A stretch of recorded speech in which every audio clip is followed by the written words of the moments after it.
Madam మొత్తానికి 2026 సంవత్సరంలోకి వచ్చేసాం. ఈ జనవరి నెలలో ఏ రాశుల వారికి ఎలా ఉండబోతుందంటారు? ఓకే. ఎప్పుడులాగే మనం ఫస్ట్ గోచారం మాట్లాడుకోవాలి. సో, గోచార రీత్యానే మనం ఎప్పుడు రాశి ఫలితాలనేది చెప్పుకోవడం అనేది జరుగుతుంది. అంటే ఏంటి? గోచారం అంటే ప్లానెట్స్ తిరుగుతూనే ఉంటాయి. 12 రాశులు తిరుగుతాయి. 9 ప్లానెట్స్ మనకు తెలుసు. సో, కొంతవరకు ఏంటంటే కొన్ని రాసుల వారికి బాగుంటుంది. కొన్ని రాసుల వారికి అంత బాగుండదు. సో, జనరల్‌గా మాట్లాడుకోవాలి అంటే ఫస్ట్ మనం నేను ఎప్పుడైనా మాట్లాడేది స్టార్టింగ్ ఏమో శని భగవాన్‌తో మొదలెడతాను. శని ప్రస్తుతం ఏంటంటే మీన రాశిలో ఉన్నారనమాట. సో, ఆయన ఈ నెలంతా ఇక్కడే ఉంటున్నారు. ఈ సంవత్సరం కూడా ఇక్కడే ఉంటున్నారు. అలాగే మనం చూసామంటే జూపిటర్ నెక్స్ట్ మనకి గురు మహారాజేమో మనకేమో ప్రస్తుతం జెమిని అంటే ఏంటి మిథునంలో ఉన్నారు. అలా రిట్రోగ్రేషన్లో ఉన్నారనమాట. ఈ నెల అంతా ఇక్కడే ఉంటారు. తర్వాత మనకి మోస్ట్ ఇంపార్టెంట్ మనం చెప్పుకోవాలి అంటే కనుక సూర్య భగవానుడు సంక్రమణ జరగబోతోంది. అది జనవరి 14కి ఇక్కడ మకరానికి. సో, మకర సంక్రాంతి అనేది మనకి స్టార్ట్ అంటే సంక్రాంతి నుంచి మనకి స్టార్ట్ అయినప్పుడు ఉత్తరాయణం అనేది స్టార్ట్ అవుతుంది. సో, ఇప్పుడు దీని తర్వాత మనకి ముహూర్తాలు ఉంటే మనకి తెలుసు. జనవరి ఎండ్ నుంచి ఫిబ్రవరి మనకి ఏప్రిల్ అంతవరకు మంచి ముహూర్తాలు ఉంటాయి. చాలా పెళ్ళిళ్ళు అవుతాయి, మంచి జరుగుతుంది, చాలా బాగుంటుంది అని చెప్పడం జరుగుతుంది. అదొకటి కాకుండా మనం మాట్లాడవలసింది మార్స్ అంటే కుజుడేమో ప్రస్తుతం మనకి ధనుర్లో ఉన్నారు. మనం మాట్లాడుకున్నాం కూటమి జరుగుతోంది అని చెప్పేసి ధనుర్లో. సో, ఆయన ఏంటంటే మనకి 16th జనవరికి ఏంటంటే మకరానికి మూవ్ అవుతున్నారనమాట. అలాగే నెక్స్ట్ మనం మాట్లాడుకోవాల్సింది శుక్రుడు కూడా మనకి ఏంటంటే మనకి ధనుస్లో ఉన్నారు. ధనుస్ నుంచి మనకి మకరానికి 13th జనవరి వెళ్తున్నారనమాట. మళ్ళీ నెక్స్ట్ మోస్ట్ ఇంపార్టెంట్ ప్లానెట్ మనకి బుద్ధి జ్ఞానం ఇచ్చేది మనకి బుధుడు. సో, బుధుడు కూడా ఇక్కడ ఏంటంటే ప్రస్తుతం ఆయన ధనుస్లో ఉన్నారు. మెర్కురీ ఏంటంటే 17th జనవరికి ఏమో మకరానికి వెళ్తున్నారు అనమాట. మళ్ళీ ఏంటంటే మొత్తం కూటమి మనకి ఇక్కడ మకరంలో జరగబోతోంది అనమాట. నెక్స్ట్ మనం మాట్లాడుకోవాల్సింది రాహుకేతువులు. రాహు ఏంటంటే ప్రస్తుతం కుంభంలో ఉన్నారు. కేతు ఏమో మనకి తెలుసు సింహంలో ఉన్నారు. సో, ఈ రెండు కూడా ఈ నెల అంతా ఇక్కడే ఉంటున్నాయి అనమాట. సో, ఇదన్నమాట గ్రహచారం. మనం దీన్ని బట్టి మన రాశి ఫలితాలు అనేది మాట్లాడుకోవాలి. ఎప్పటికైనా సరే జనరల్గా మనం ఈ నెల ఏం చేయాలి అంటే కనుక సూర్య భగవాన్ని రోజు అర్ఘ్యం ఇవ్వడం కానీ, అలాగే ఏంటంటే కాసేపు ఎండలో వెళ్ళి స్పెండ్ చేయడం కానీ చాలా మంచిది. అన్ని రాసుల వారు జనరల్గా మనం చెప్తాం హెల్త్కి మంచిది. అలాగే అర్ఘ్యం ఇచ్చినప్పుడు ఏంటంటే చాలా ఒంటికి కూడా మంచిది. అర్ఘ్యం ఇస్తాం కదా నీళ్ళు, ఆ నీళ్ళు కూడా తాగుతారు. సో, అది ఇచ్చినప్పుడు కూడా చాలా మంచిది అనమాట. సో, ఇది ఫస్ట్ సూర్య భగవాన్ కంటిన్యూస్గా పూజ చేయొచ్చు. అలాగే నవగ్రహ చుట్టూ ప్రదక్షిణ చేయడం కానీ, నవగ్రహ పూజలు చేయడం కానీ చాలా మంచిది. మనకి తెలుసు సూర్య భగవానుడు జనరల్గా మనం ఎప్పుడు చెప్పేది సోలార్ సిస్టమ్కి మనం కింగ్ అని చెప్పుకుంటూ ఉంటాం. అంటే అధిపతి కింద నేను చెప్తాను. అన్నీ సూర్యుడి చుట్టూ తిరుగుతూ ఉంటాయని చెప్తూ ఉంటాం, మనకి తెలిసిందే. సో, సూర్యుడిని కొలవడం అనేది ఈ నెల అంతా చాలా చాలా మంచిదన్నమాట. ఎవరైనా దేవి పూజలు చేస్తే తప్పక దేవి పూజలు చేయండి, చాలా చాలా మంచిది. అలాగే రుద్రాక్ష విషయానికి వస్తే కనుక తప్పక వీళ్ళ ఏకముఖి రుద్రాక్ష వాళ్ళు తీసుకుని ధరించడం అనేది చాలా మంచిది ఈ నెలలో ఎస్పెషలీ. అలాగే మనకి తెలుసు జనవరి కూడా first month of the year. So, ఏకముఖి ధరించడం అనేది మంచిది. అలాగే ఏంటంటే ఎవరైనా నేను ఇందాక చెప్పినట్టు దేవి పూజలు చేస్తున్న వాళ్ళైతే తప్పక ఏ దేవి పూజలు చేస్తున్నా కూడా ఆపద్దు, కంటిన్యూ చేయండి. సో, ఇవి జనరల్ రెమెడీస్. ఒక్కొక్క రాశి వారిగా మనం రెమెడీస్ అనేవి మాట్లాడుకోవడం అనేది జరుగుతుంది. సో, ఎవరెవరికి ఏల్నాటి శని ఉందో ఇప్పుడు చూద్దాము. ఏల్నాటి శని ఉన్న వాళ్ళు ఏంటంటే మనకి మేషానికి, అలాగే మీనానికి, అలాగే కుంభానికి. సో, కుంభానికి ఏంటంటే లాస్ట్ ఘట్టం అంటే లాస్ట్ 2.5 years. అలాగే మీనానికి సెకండ్ ఘట్టం ఇంకా ఏంటంటే ఇంకా 5 ఏళ్ళ లోపల ఉందన్నమాట. సో, మేషానికి ఏంటంటే ఇప్పుడే స్టార్ట్ అయింది కనుక ఇంకా 6-7 years ఆల్మోస్ట్ 7 years వరకు ఉంటుందన్నమాట. అలాగే మనం చూసామంటే జూపిటర్ గురు రిట్రోగ్రేషన్లో ఉన్నారు. సో, కొంతవరకు కొన్ని రాశుల వారికి ఇబ్బందిగా ఉంటుంది. అలాగే ఏ రాశి వాళ్ళకి బాగుంది అనేది చూద్దాం.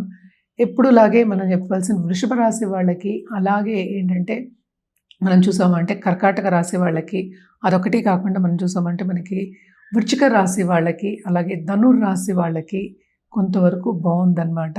అండ్ ఆల్సో మనం చూసామంటే ఇక్కడ మనకి కుంభరాశి కూడా యాడ్ చేసుకోవాలి. కుంభరాశి వాళ్ళకి కూడా చాలా బాగుంది. ఎందుకంటే జూపిటర్ చూపు ఉంది, రిట్రోగ్రేషన్ అయినప్పటికీ కొంతవరకు వీళ్ళకి కూడా ప్లస్ పాయింట్స్ అనేవి మనకు కనిపిస్తున్నాయి. అంటే ఏలినాటి శని కూడా ఉంది. సో ఇవన్నీ కాకుండా కొన్ని ప్లస్ పాయింట్స్ అనేవి మనకి కనిపిస్తున్నాయి అన్నమాట. ఇది గ్రహచారం.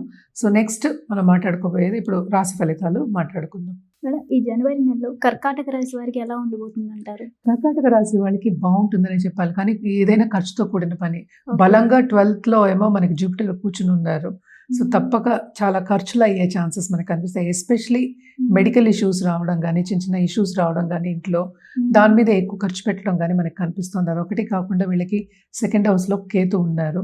ఓకే. సో తప్పక ఖర్చులు అనేది వీళ్ళకి కనిపిస్తోంది బాగా. అంటే ఏంటి, ఎక్కువ శుభ ఖర్చులే ఉంటాయి. అంటే ఏంటి, మనకు కావాల్సింది కొనుక్కోవడం కానీ, ఇన్వెస్ట్మెంట్స్ చేసుకోవడం కానీ మనకి ఎక్కువ కనిపిస్తోంది. అదొకటి కాకుండా వీళ్ళకి second half of this month second lord అంటే మనకి సన్ ఏంటంటే మకరానికి వస్తున్నారు 7th హౌస్కి. సో పార్ట్నర్కి చాలా బాగుంటుంది. అటు లైఫ్ పార్ట్నర్కి, అటు ఏంటంటే బిజినెస్ పార్ట్నర్కి బాగుంటుంది. తప్పక బిజినెస్ విస్తరించే ఛాన్సెస్ మనకి second half of this month మనకి కనిపిస్తున్నాయి. అదొకటి కాకుండా శుక్రుడు మూవ్ అవుతున్నారు, అలాగే మార్స్ మూవ్ అవుతున్నారు. సో మార్స్ మూమెంట్ అంటే ఏంటంటే మనకి చాలా మంచి మూమెంట్ అండ్ ఆల్సో ఏంటంటే ఎగ్జాల్టేషన్ పొజిషన్కి వస్తారనమాట. సో తప్పక and best benefit for this రాశి అని చెప్తే మనం కుజుడిని చెప్తూ ఉంటాం. సో అటు దాంపత్య జీవితంలో కొంతవరకు అనుకూలం. మనం మాట్లాడేది ఇన్ కంపారిజన్. ఓకే, ఈ మంత్ అంత బాగుంటుందని చెప్పట్ల. సో అనుకూల పరిస్థితి అనేది మనకి కనిపిస్తోంది. హెల్త్ కూడా కొంతవరకు కుదుట పడుతుంది. ఖర్చులు కూడా శుభ ఖర్చులు అవుతాయి, ఎక్కువ దుబ్రా ఖర్చులు ఉండవు. ఏదైనా మంచిగా జరుగుతుంది. సో తప్పక ఏంటంటే కర్కాటక రాశి వాళ్ళకి కొంతవరకు బాగానే ఉందనే చెప్పాలి. అదొకటి కాకుండా ఫుడ్ రంగంలో ఉన్న వాళ్ళకి చాలా చాలా బాగుంటుంది. అండ్ ఆల్సో మనం ఎప్పటికైనా చెప్పవలసింది ఏంటంటే ఫుడ్ ప్రొడక్షన్లో ఉన్నవాళ్ళు, అలాగే ఏంటంటే ఇప్పుడు సూపర్ మార్కెట్లో పెట్టడం కానీ, లేకపోతే ఇంకా బిజినెస్ విస్తరించే ఛాన్సెస్ మనకి ఎక్కువ కనిపిస్తున్నాయి అన్నమాట. అండ్ స్పిరిచువాలిటీ తప్పక వీళ్ళకి డెవలప్ అయి ఉంటుంది. ధార్మిక క్షేత్రాలు కానీ, క్షేత్రాలు కానీ సందర్శించే ఒక యోగం మనకి ఈ నెలలో మనకి కనిపిస్తుంది. తప్పక గుళ్ళు గోపురాలు తిరిగే ఒక యోగం అనేది మనకి కనిపిస్తోంది అనమాట. సో ఏదైనప్పటికీ కొంతవరకు మిశ్రమ ఫలితాలు ఉన్నప్పటికీ వీళ్ళకి హెల్త్ దగ్గర జాగ్రత్త తీసుకోవాలి. అంటే హెల్త్ దగ్గర ఖర్చు అయ్యే ఛాన్సెస్ ఎక్కువ ఉన్నాయి. కానీ second half of this month కర్కాటక రాశి వాళ్ళకి చాలా బాగుంటుంది. రాబడి ఎక్కువ వస్తుంది. అలాగే ముందుకెళ్ళేది వాళ్ళ కెరియర్ పాత్లో కానీ, వాళ్ళు చేసే పనిలో కానీ ముందుకెళ్ళే ఛాన్సెస్ మనకి ఎక్కువ కనిపిస్తున్నాయి. ఒకటి కాకుండా లైఫ్ పార్ట్నర్తో సన్నిహితంగా ఉండడం కానీ, అలాగే బిజినెస్ పార్ట్నర్తో కూడా కొంతవరకు అండర్స్టాండింగ్ వచ్చి ముందుకెళ్ళి అంటే ఎక్కువ సంపాదనకి మనకి దారి చూపించే ఒక మంత్ కింద మనం కర్కాటక రాశి వాళ్ళకి తప్పక తీసుకోవచ్చు. వీళ్ళు ఏ పరిహారాలు చేస్తే బాగుంటుంది అంటారు? తప్పక వీళ్ళు ఏంటంటే ఇంటికి ఒక ముత్తైదును పిలిచి ఎవ్రీ మండే ముత్తైదును పిలిచి వాయనం ఇవ్వడం మంచిది. కొంత పెరుగానం పెట్టడం కూడా మంచిదే అన్నమాట. అండ్ ఆల్సో ఎప్పటికైనా సరే శివాలయం దర్శించుకోవడం, శివుడికి పూజ చేయడం అనేది ఎక్స్ట్రీమ్లీ ఇంపార్టెంట్. దాంతోపాటు ఎప్పటికైనా నేను చెప్పేది ఏంటంటే రాహుకేతువులు పూజ చేయడం. అంటే రాహుకేతువులకి పూజ చేస్తారు, నక్షత్ర పూజ కూడా చేస్తారు. అది చేసుకోవడం కూడా చాలా మంచిది. నేను చేయలేను అన్నవాళ్ళు ఏంటంటే తప్పక సోమవారం గుడికి వెళ్ళి, ఎలాగో గుడికి వెళ్ళమంటున్నాను కనుక శివాలయం దర్శించుకోండి అని చెప్తున్నాను కనుక నవగ్రహాల చుట్టూ ప్రదక్షిణ చేయడం కూడా చాలా మంచిది. అటు 9 సార్లు చేయొచ్చు, 108 సార్లు చేయొచ్చు. ఏదైనప్పటికీ జాతక రీత్యా చెప్పడం అనేది మనం జరుగుతుందన్నమాట.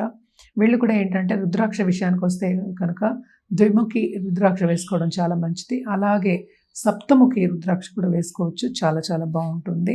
అది ఎప్పుడు వేసుకోవాలి, ఎలా వేసుకోవాలి, ఏదైనా సరే జాతక రీత్యా చెప్పడం జరుగుతుంది. ఎందుకంటే ఒక్కొక్కరికి ఒక్కొక్కటి కావాల్సి వస్తుంది కనుక తప్పక చూస్తే కనుక ఎవరికి కెరియర్లో అడ్వాన్స్మెంట్ కావాలి, కొంతమందికి ఫైనాన్షియల్గా కావాలి, కొంతమందికి పిల్లలు కావాలి, కొంతమందికి కుటుంబం బాగుండాలి, కొంతమందికి హెల్త్ రీత్యా ఇవన్నీ ఉంటాయి కనుక జాతక రీత్యా ఇవ్వడం అనేది మనకి జరుగుతుందన్నమాట. అలాగే కలర్స్ విషయానికి వస్తే కనుక తప్పక వీళ్ళు ఎవ్రీ మండే రెడ్ వేసుకోవడం చాలా మంచిది. అండ్ మార్స్ కలర్ అది. అలాగే మనకి ఏంటంటే ఉత్సాహం కూడా వస్తుంది. రెడ్ అంటే ఏంటంటే కొంచెం ఎనర్జీ మనకి ఫాస్ట్గా అంటే పుష్ అనేది వస్తుంది కనుక రెడ్ వేసుకోవడం, దాంతోపాటు గోల్డ్ వేసుకోవడం చాలా మంచిది.